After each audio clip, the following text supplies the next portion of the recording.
सविनय विज्ञान आंदोलन को पूरी तरह कब समाप्त किया गया था? सविनय विज्ञान आंदोलन को पूरी तरह 7 अप्रैल 1934 को समाप्त कर दिया गया था। लेकिन सविनय विज्ञान आंदोलन से आपको हमेशा कुछ पॉइंट्स हैं जो कि आपको एग्जाम हॉल में हमेशा परेशान करते हैं, इसलिए इस वीडियो को देख लीजिए, आपको परेशान होने की कतई जरूरत नहीं पड़ेगी इस वीडियो के बाद। देखिए, सबसे पहले हम याद रखेंगे कि 12 मार्च 1930 को गांधी जी अपने साबरमती आश्रम से दांडी के लिए प्रस्थान करते अपने सहयोगियों के साथ, जिससे दांडी यात्रा की शुरुआत हो जाती है। तो 12 मार्च 1930 को दांडी यात्रा की शुरुआत हुई थी, लेकिन इसके जस्ट 24 दिन बाद 6 अप्रैल 1930 को गांधी जी दांडी पहुंच करके नमक कानून को तोड़ा था और वहीं से सविनय विज्ञान आंदोलन की शुरुआत हो गई थी। तो सविनय विज्ञान आंदोलन की शुरुआत कब हुई? 6 अप्रैल 1930 को।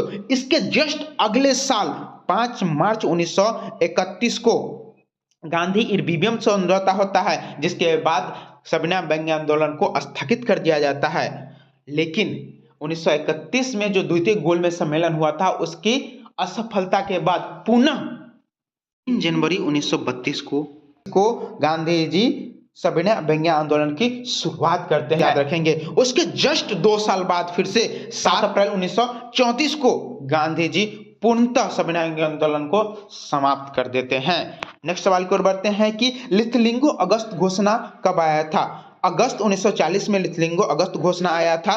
तो इन 1940 में हुए चारों घटना को आप याद रखेंगे। इसको एक बार फटाक से रिकॉल कर लेते हैं कि 13 मार्च 1940 को उधम सिंह ने गोली मारा था जनरल ओडायर को। 24 मार्च 1940 को मुस्लिम लीग के द्वारा पहली बार मोहम्मद अली जिन्ना की अध्यक्षता में पाकिस्तान की मांग की जाती है। अगस्त 1940 में लिथलिंगो घोषणा हुआ था। 24 अक्टूबर 1940 को व्यक्तिगत सत्याग्रह की शुरुआत किया गया था, जिसे दिल्ली चलो के नाम से भी जाना जाता है।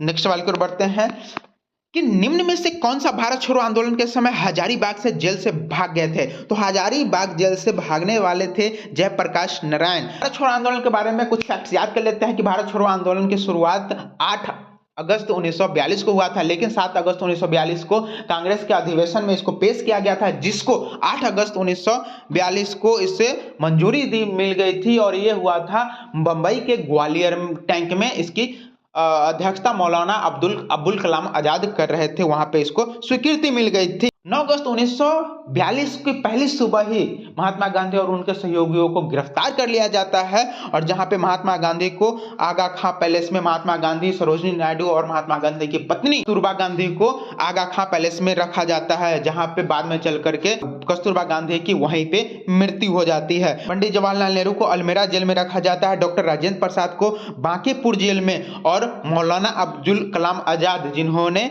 भारत छोड़ो आंदोलन के प्रस्ताव को पास करते समय अध्यक्षता की थी, उनको बांकुरा जेल, बांकेपुर जेल और बांकुरा याद रखेंगे। बांकेपुर जेल में डॉक्टर राजेंद्र प्रसाद को और बांकुरा जेल में मौलाना अब्दुल कलाम आजाद को। वहीं पे हजारीबाग में डॉक्टर जयप्रकाश नारायण को रखे थे, जहां से जयप्रकाश नारायण वहां से फरार हो गए थे। मुस्लिम लीग ने प्रत्यक्ष कार्रवाई दिवस कब मनाया था? 16 अगस्त 1946 को, यानी आजादी से 1 साल पहले। याद रख सकते हैं कि 16 अगस्त 1946 को मुस्लिम लीग के द्वारा प्रत्यक्ष कार्रवाई दिवस मनाया गया था। लेकिन 1946 से कुछ घटनाएं आपको याद रखना है। 15 फरवरी 1946 को कैबिनेट मिशन लंदन से चला था, जो कि 24 मार्च 1946 को दिल्ली पहुंच गया था।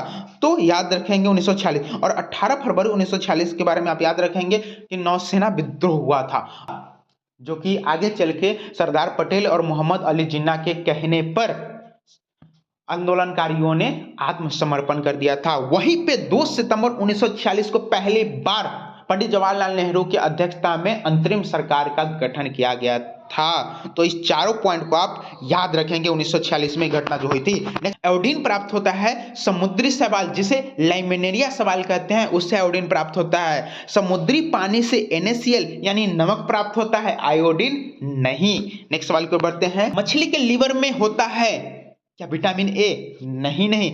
मछली में अगर पूछे तो विटामिन ए, मछली के तेल में भी पूछे तो विटामिन ए, लेकिन अगर मछली के लीवर में पूछे तो विटामिन डी याद रखेंगे। नेक्स्ट सवाल की ओर बढ़ते हैं कि चमकता अधातु किसे कहा जाता है? चमकता अधातु आयोडीन को कहा जाता है। वहीं पे हीरा के बारे में आप याद रखेंगे कि सबसे कठोर तत्व या पदार्थ पूछे हीरा, और सबसे कठोर धातु पूछे प्लेटिनम, याद रखेंगे। और वहीं पे प्लेटिनम को सफेद सोना के नाम से भी जाना जाता है। नेक्स्ट सवाल की ओर बढ़ते हैं कि विटामिन डी की कमी से क्या होता है। विटामिन डी की कमी से रिकेट्स और ऑस्टियोमलेसियस रोग होता है। इसको याद कैसे रखें कि बच्चों में विटामिन डी की कमी से रिकेट्स होता है। बच्चों को जब धूप में रख दीजिएगा तो वो रिएक्ट करता है, रोने लगता है, तो बच्चों में क्या होता है, रिकेट्स होता है। और ऑस्टियोमलेसियस का रोग होता है वयस्क में। आप क्वाशियोकर और मरासमस के बारे में याद कर लीजिए कि क्वाशियोकर और मरासमस प्रोटीन की कमी से होता है। बच्चों में पैर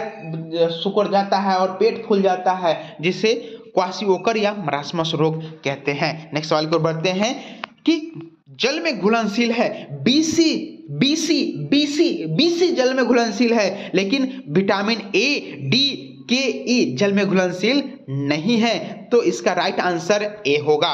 नेक्स्ट सवाल की ओर बढ़ते हैं कि निम्न में से गुरुदेव किसे कहा जाता है। महात्मा गांधी ने रविंद्रनाथ टैगोर को गुरुदेव की उपाधि दिया था।